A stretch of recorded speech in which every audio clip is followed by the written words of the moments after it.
Շարլոտկա։ Այն իր օրիգինալ տարբերակով պատրաստվել է սպիտակ հացով, ձու պարունակող կրեմով և մրգերով, հիմնականում խնձորով։ Այն պատրաստվել է Մեծ Բրիտանիայի թագավոր Գեորգի III կնոջ Շարլոտայի պատվին։ Շարլոտան շատ էր սիրում թեթև քաղցրավենիքներ և թագավորական խոհարարը նրա համար մտածել է այս դեսերտը։ Вот, пожалуйста, секрет изобретателя.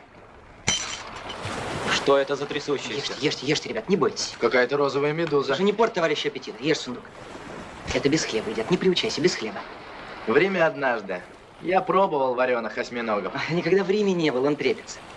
Աննա Մարիա Լուիզա Օրլեանից Լյուդովիկոս 13-րդի զարմուհին Կոմսուհի դե Մոնպասիեն։ Քաղցրավենիքը նրա կյանքի անբաժանելի մասն էր, եւ երբ այս քաղցրավենիքը հասավ Ռուսաստան, պարզվեց, որ այստեղ կա նման տարբերակ շաքարաքլորը։ Ու որպեսզի ֆրանսիական քաղցրավենիքը մենք տարբերենք ռուսականից, այն անվանեցինք Կոմսուհի դե Մոնպասիեի անունով։